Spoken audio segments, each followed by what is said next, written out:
This morning,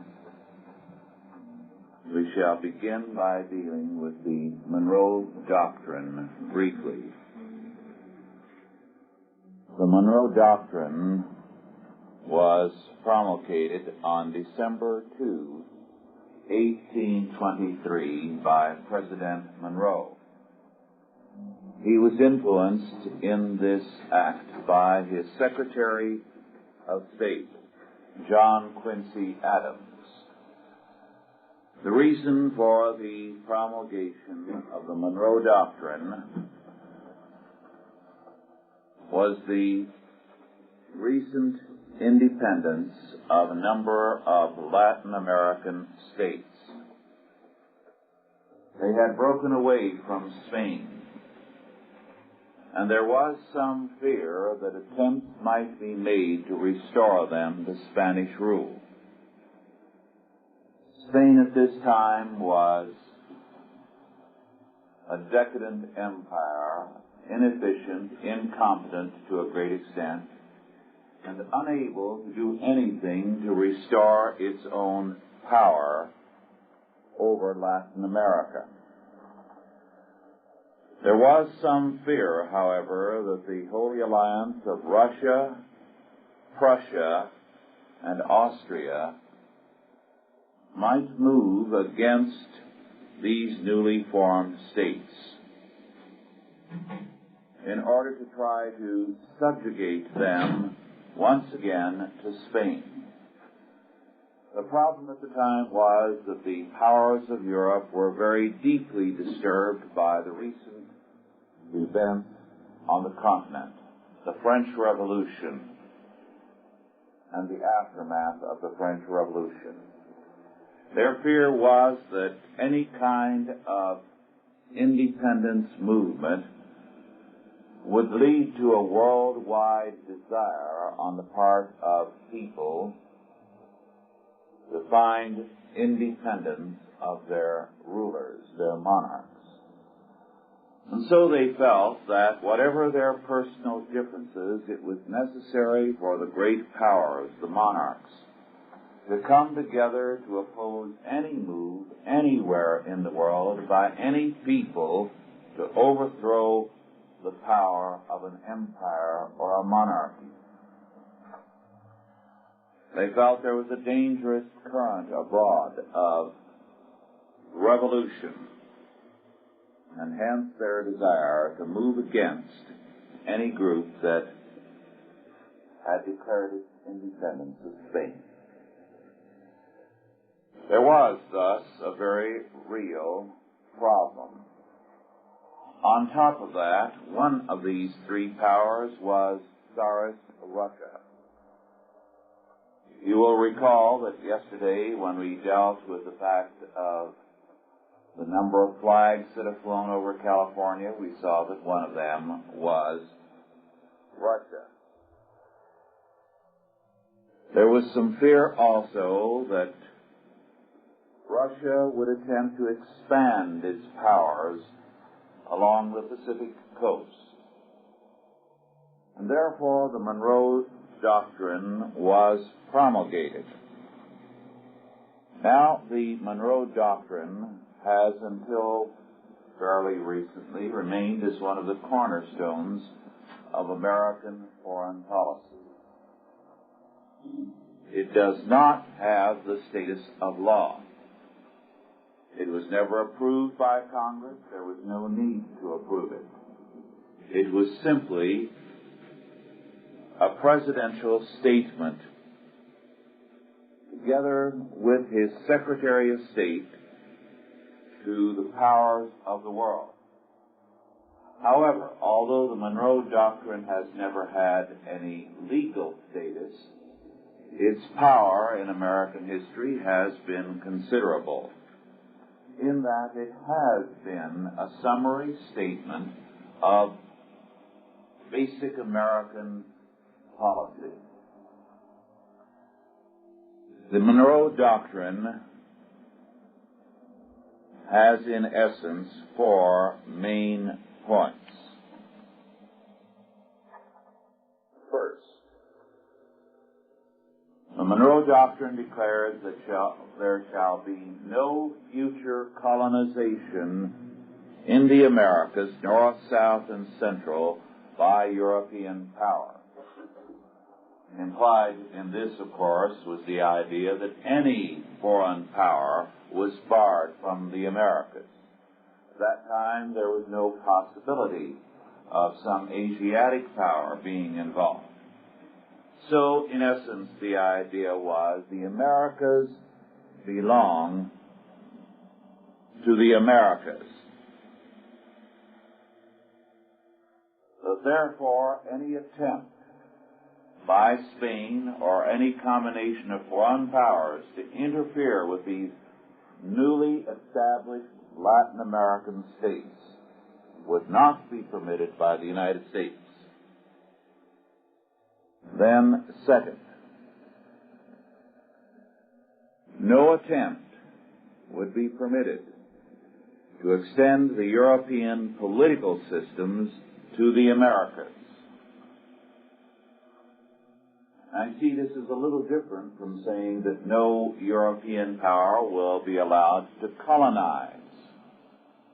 What it in effect means that we were not going to permit their political ideas to be propagated and furthered in the Americas. To illustrate, this would mean, if applied in our time, that we would not permit, say, communism to take over any of the Americas.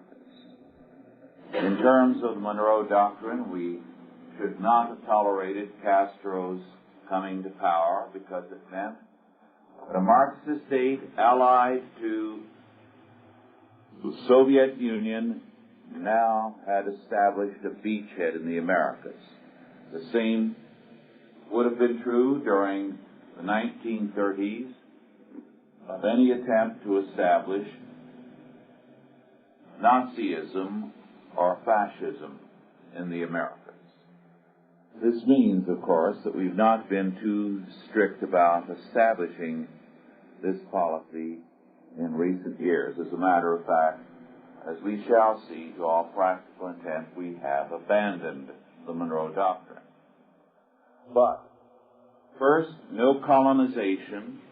Second, the political systems of Europe cannot be adopted in the Americas or allowed to extend themselves to Americas. And third, we promised, however, that we would not interfere with existing European colonies. Thus, we said we will not interfere with the British colonies, the Dutch colonies, the Spanish colonies, or any existing ones, so that any colonies that still remain belong to the mother country, and we will not interfere. Thus, in a sense, we were saying we recognize the status quo. Now, in a sense, we did not abide by this somewhat later. What did we do to interfere with one colony, one aspect of an empire?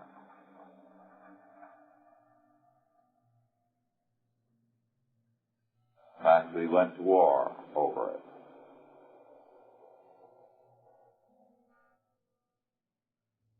Can anyone think of what war we fought with the European empire to help free one of their colonies?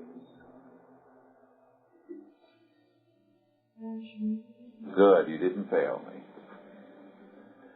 The Spanish-American War. Now, we had various excuses, and we won't have time to go into that, but we did claim that there were extenuating circumstances in that war, so that it was not a violation of the Monroe Doctrine. And yet it can be argued that in the Spanish-American War, we did not abide by our promise to avoid interference with existing European colonies. Then, fourth, in the Monroe Doctrine, we declare that we are not concerned with Europe's quarrels. If Europe is having a war and a quarrel, a division, we declared we are neutral to it. We are not involved, nor do we intend to get involved. This, of course, makes clear what we have done in recent years to the Monroe Doctrine. In World War I, we did get involved. In World War II, we got involved. In the Korean War and in the Vietnam War, we became involved in foreign affairs, foreign wars. And in our diplomatic policy, we have been involved in the Suez Crisis and in a number of other crises in recent years where we are definitely concerning ourselves with European quarrels and with the quarrels of various powers of the world. So, to a very real degree, the Monroe Doctrine is now no longer operative.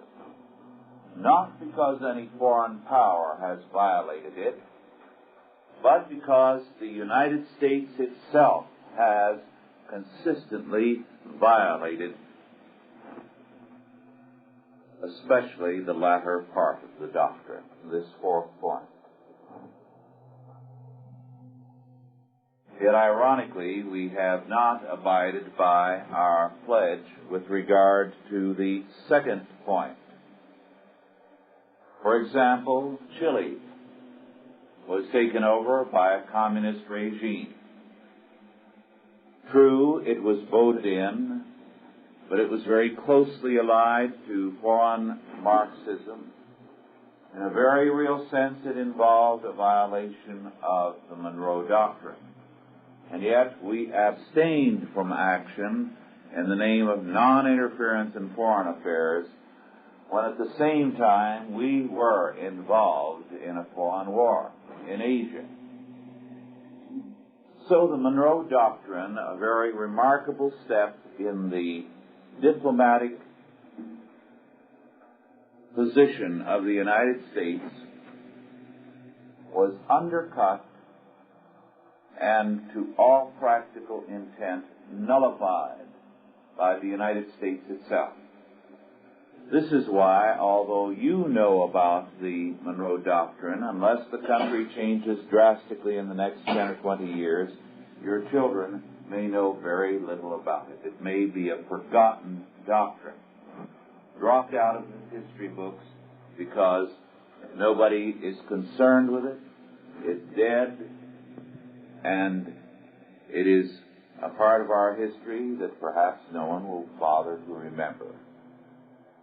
This has happened to the Polk Doctrine.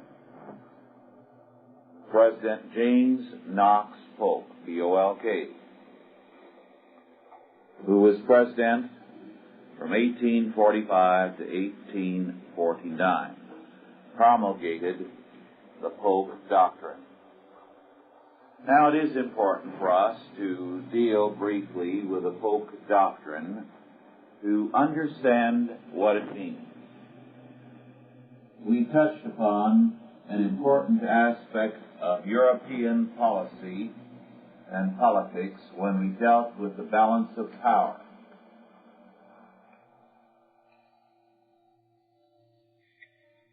To review briefly, balance of power politics is that type of politics where various powers are determined that they shall have the ascendancy. They shall have the primacy on the continent of Europe. And if any other power begins to rise to challenge them, they will help a third power gain additional strength in order to attack the second power. The idea being that your rivals are to cancel each other out.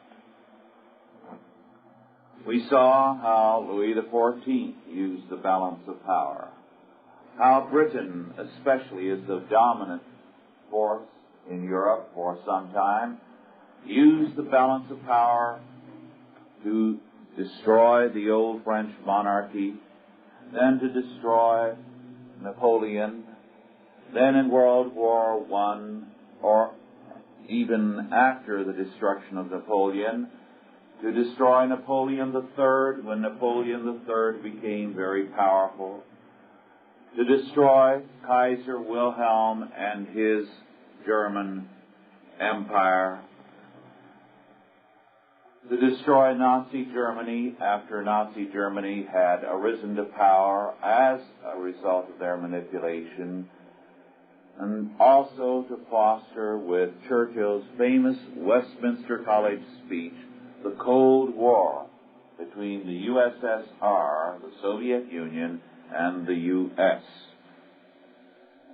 Now, the Polk Doctrine is concerned with this balance of power politics.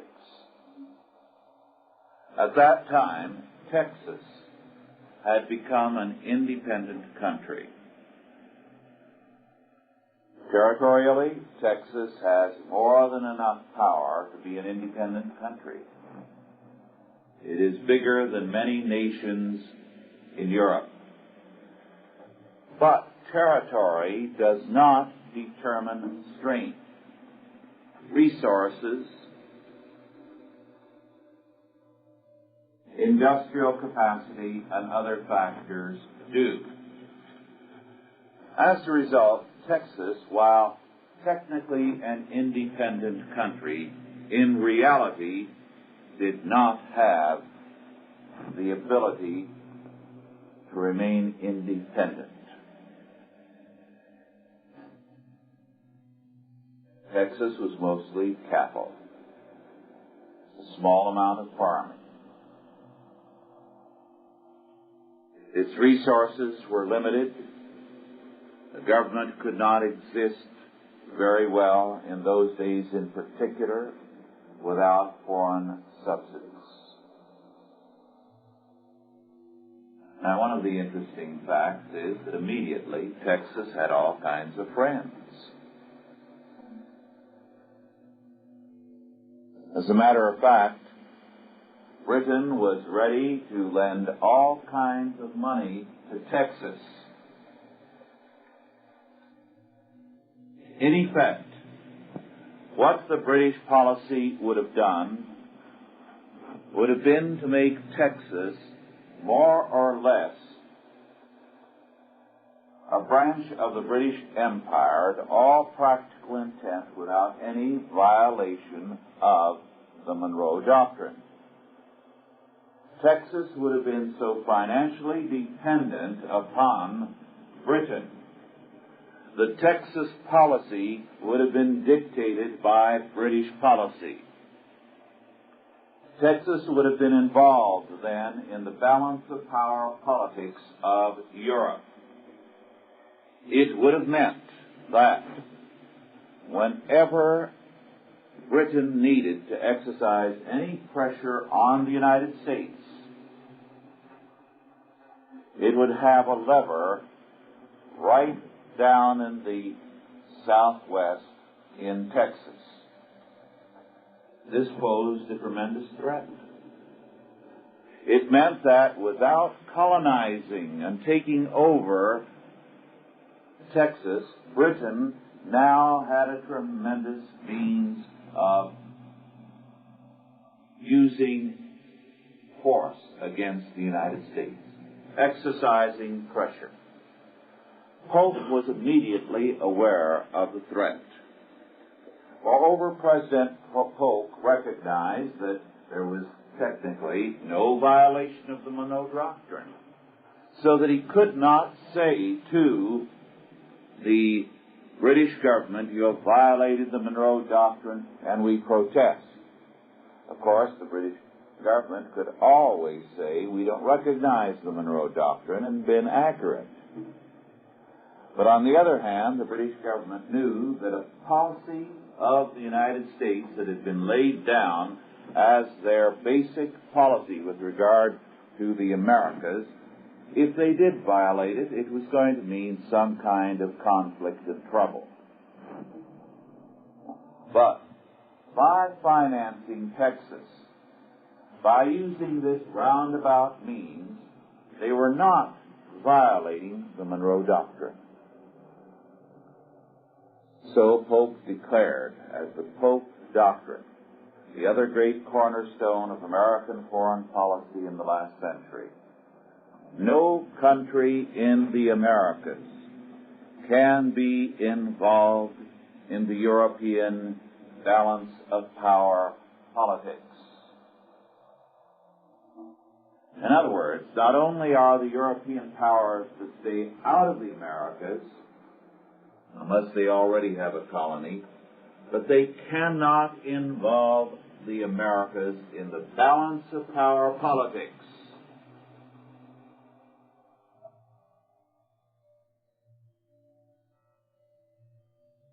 That's the Polk Doctrine, very simply, but extremely important. Well, again, we destroyed the Polk Doctrine. We got ourselves involved in a number of things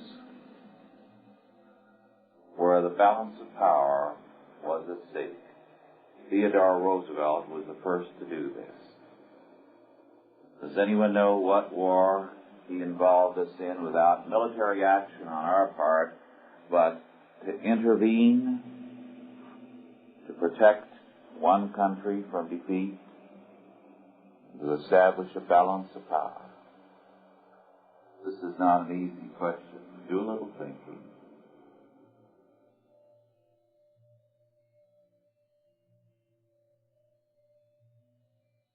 Theodore Roosevelt charged in as the peacemaker and saved one country that had won early victories from radical defeat and made a great nation out of it, when previously it had been of no consequence in the world.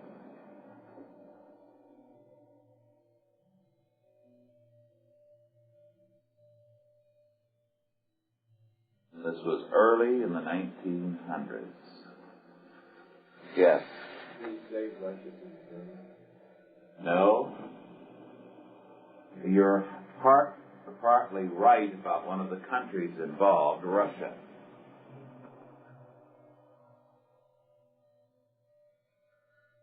What war was Russia involved in?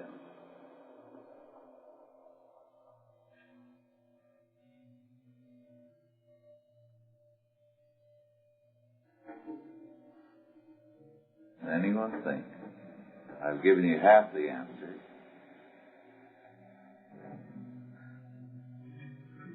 Doesn't anyone know? Don't you know? What? No, it was before, some years before. The Russo-Japanese War. Yes. The Russo-Japanese War. Now, what happened in this war? And the Russo-Japanese War, which was fought, of course, on the Pacific coast. The Japanese attacked Russia. Well, not necessarily the case, but the two countries went to war. And immediately the Japanese took the attack. Russia, because its center was in Europe, had a real problem in getting supplies to the Pacific coast. So, in the early stages of the war, Russia took one staggering defeat after another because it was so far from the battle line. Now, the results were quite disastrous to Russian morale as well as to Russian prestige all over the world. Russia was one of the great powers of the world. And here, a little Far Eastern country, up until now of no consequence in world affairs, was beating them badly. However, as the war progressed to a certain point, it became very obvious that Japan was going to be overwhelmed. Why? Because the Russians were slowly getting the men and the equipment across Siberia. And as they moved this vast amount of equipment and men across Siberia to the war front, it was clear now they were going to be in a position to overwhelm and to defeat Japan thoroughly.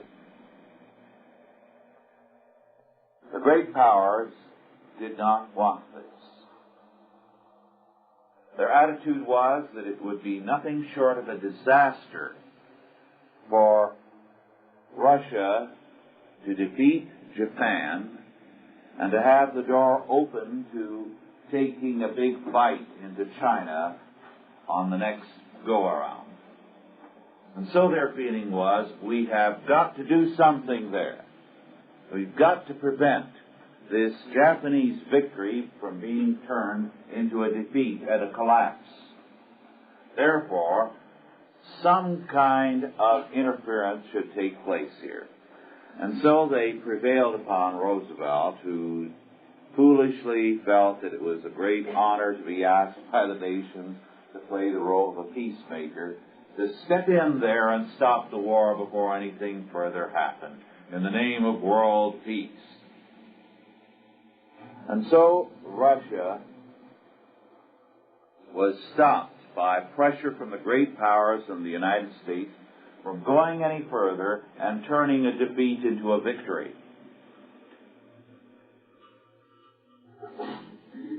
Since then, we have made the same very serious blunder.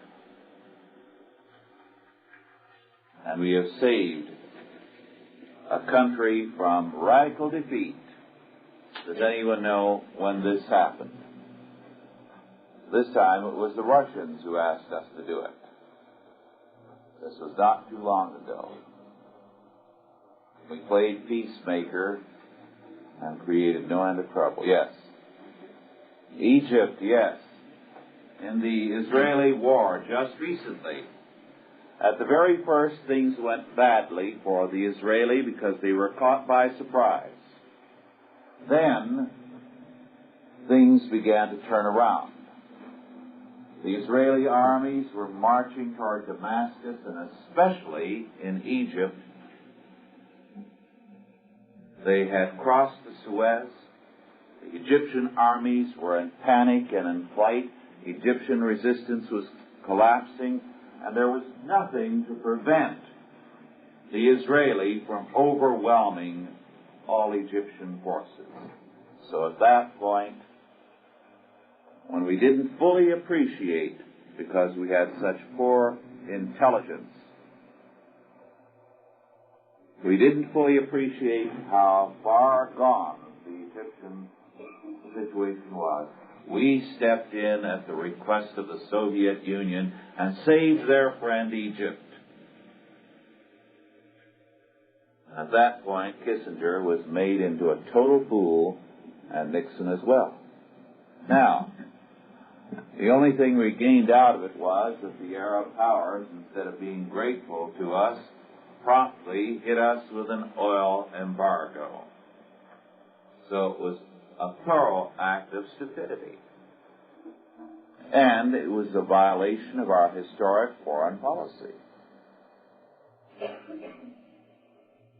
So you see, yes.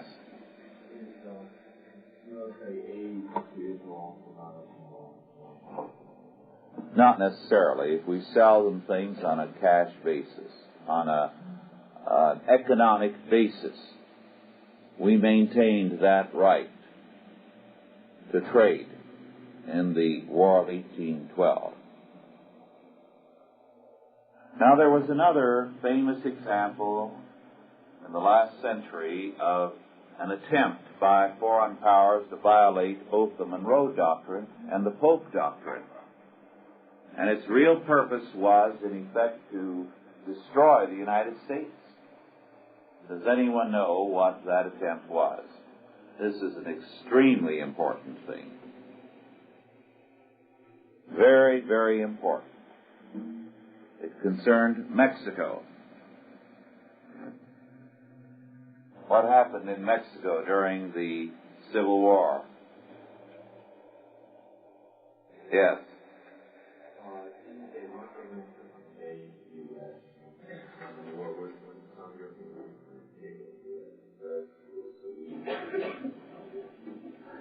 True. Now, who were they using as a front there?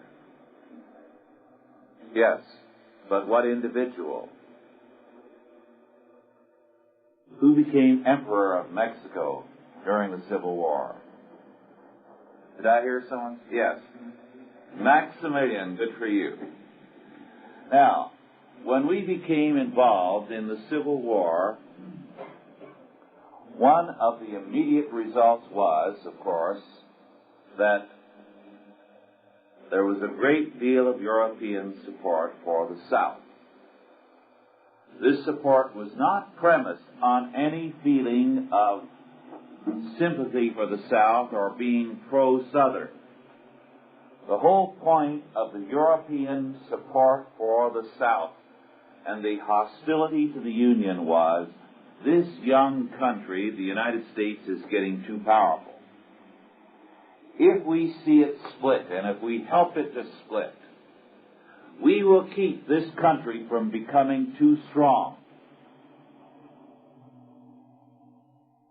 And possibly it will help us again to treat the Americas as an area where we can interfere at will. In other words, we can nullify the Polk Doctrine, we can nullify the Monroe Doctrine, we can treat the Americas as open country. As a result, when the war continued and it was apparent that there was not going to be a quick victory, that it was going to be a long, drawn-out affair, that possibly it could lead to the Union defeat, the powers of Europe, Britain, France, Spain, Austria, and others, exclusive of Russia.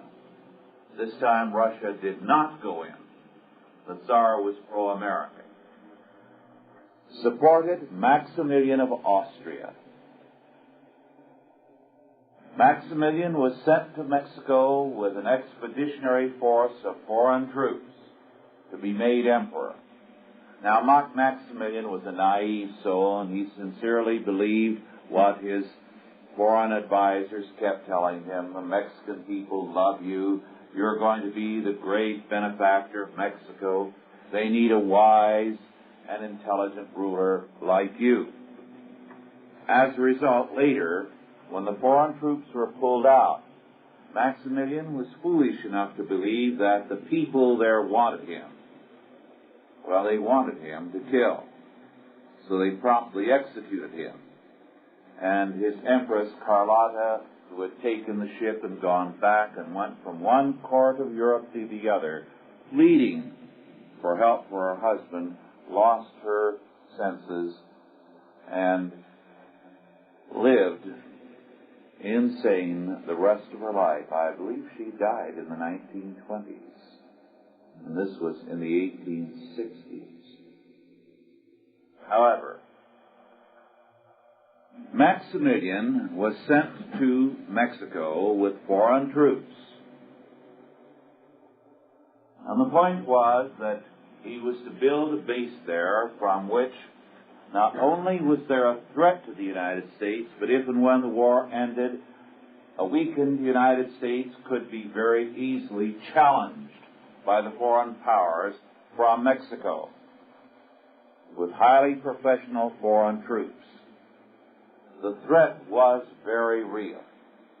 As a matter of fact, in much of the Union, the feeling was that the country was finished.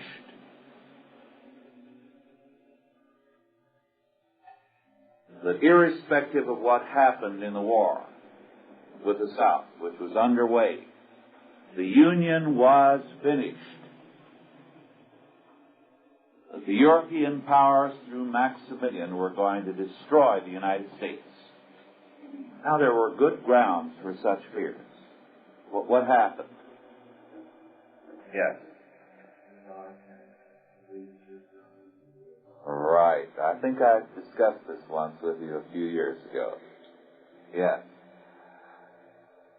The Tsar sent the Navy to sea with sealed orders. One fleet, the Pacific Fleet, was told to go to San Francisco. The other was sent to ports on the Atlantic, Boston, and I believe Washington, D.C. Well, consider what this meant when a great navy landed at both ends of the United States. The accounts of the day tell us that when the fleet landed, Americans in Boston, San Francisco, and elsewhere met the Russian sailors with tears. Women were going up and kissing the Russian sailors and crying, "We've been saved, we've been saved." And with good reason, they had been. The Tsar had actually saved America. And this instituted a period of very great friendship for a long time with Russia on the part of the United States. Because at a critical point in our history, when the foreign powers were ready to destroy us, the Tsar of Russia had come to our rescue. Now, when this happened, the immediate reaction of the foreign powers was, we cannot do it. Because we have a power behind us there, Russia, to the east of Europe, with its vast army, and we have the Russian fleet there, San Francisco and on the Atlantic coast. So they immediately gave orders to their troops in Mexico to withdraw. They withdrew, and the result was the collapse of Maximilian's government.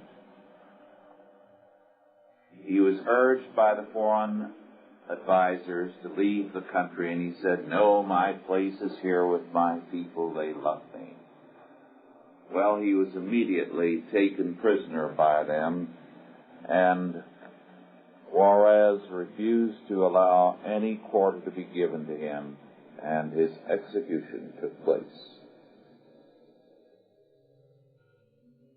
Now, there was another thing that Russia did for us at that time, and we did for them, apparently, as a favor.